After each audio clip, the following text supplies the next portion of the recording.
Now, the reason I use the word tough realities is because I hate the word disadvantaged or underprivileged.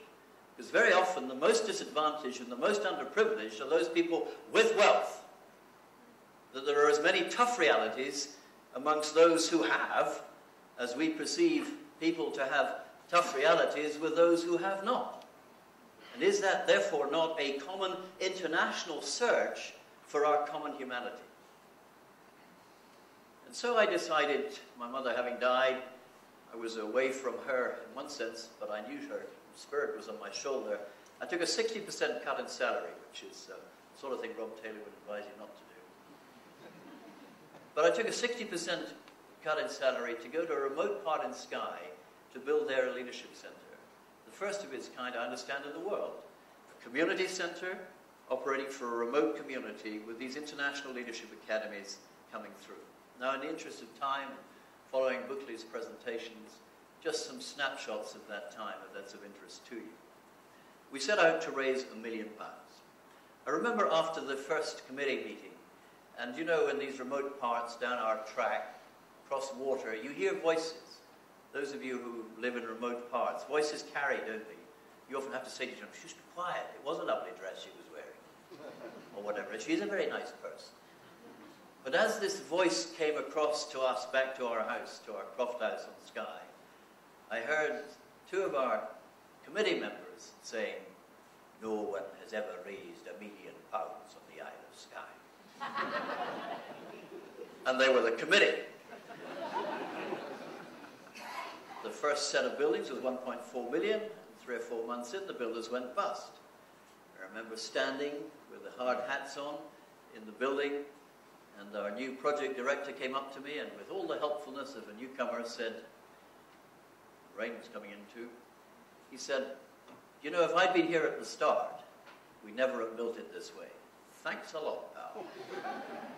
And what an amazing resurgence of spirit there comes when people stand alongside you and say, "Que sera, sera. Whatever will be, will be." It's not by accident, is it, in the Jewish Christian tradition, that the first verse of the first psalm has the phrase, in the authorized version, "the scorner's chair," and in the New International Version, "the seat of the mockers." It was then in that moment, that "Que sera, sera" moment, that I realized I had no desire whatsoever, then or since, to be in the seat of the mockers or in the scorner's chairs in the stands of life, because that's where the "Que sera, sera" merchants are. And if one wants to be answering that question, it doesn't have to be that way. You have to be on the field of play.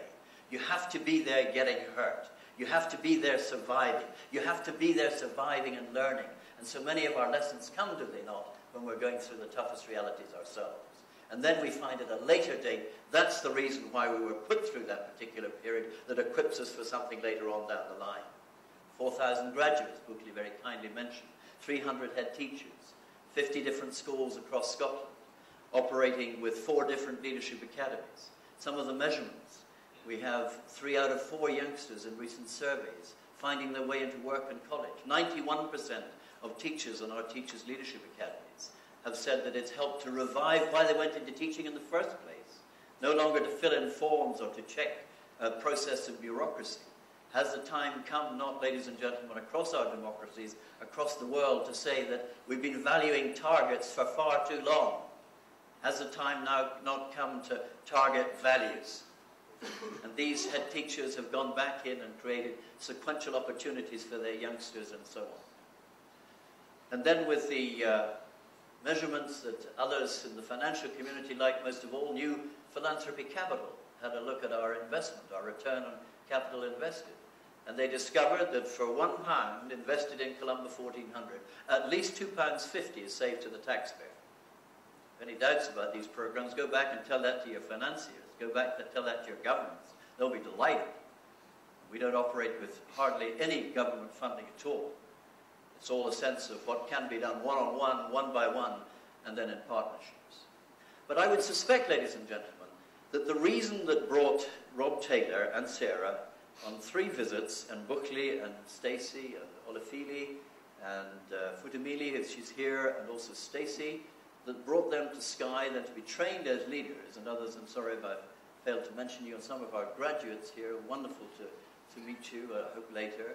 The reason that brought them there was that the sequence of the Head Teachers Leadership Academy, and Rob mentioned earlier how central is the school.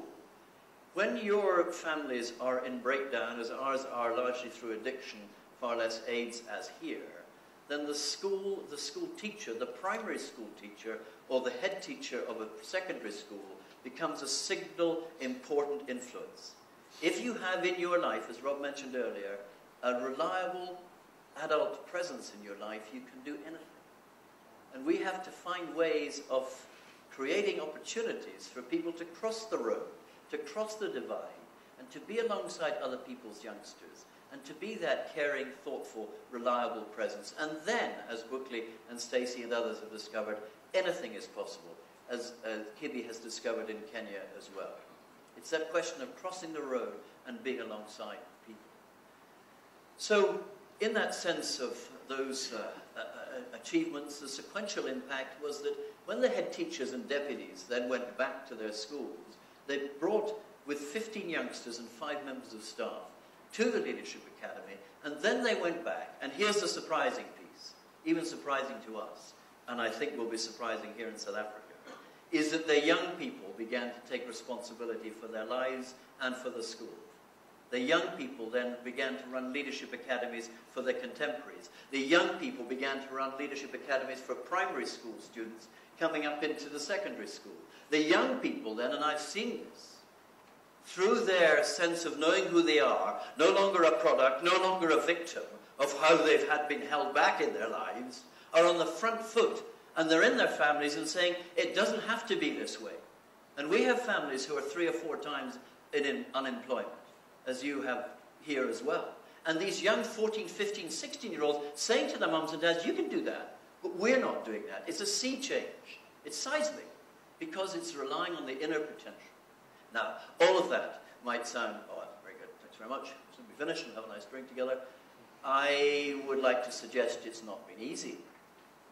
And I would suggest that the reason why we've reached where we have, and this will be a rather strange expression for some of you until I explain it, is because we've identified the dodos and we've cleared away the chicken shit. We've identified the dodos and we've cleared away the chicken shit. And I apologize for my use of language, but it will become clearer. David Attenborough, one of our leading naturalists, world class, I'm sure you've seen many of his programs, recently was describing how the dodos got to Mauritius. And the dodos got to Mauritius, these birds. They flew to Mauritius, and then they began to conquer all around them. They became leaders of all that they surveyed. They didn't realize that the Portuguese were on their way. And the Portuguese were on their way to the dodos, and the dodos almost came to greet them. But by this time, they were so weighed down by having eaten so much and being surveying and owning all that they had, that they just couldn't get off the ground. And the Portuguese came and they clubbed them. They clubbed them to death, and they became dead as dodos. And also they then began to eat them, and they found that because they'd been doing nothing and not reacting, they tasted incredibly bitter. They'd lost, ladies and gentlemen, the dodos had lost the ability to fly. And the term dodo in Portuguese, I understand, means stupid. I'm wondering how many dodos there are in our lives.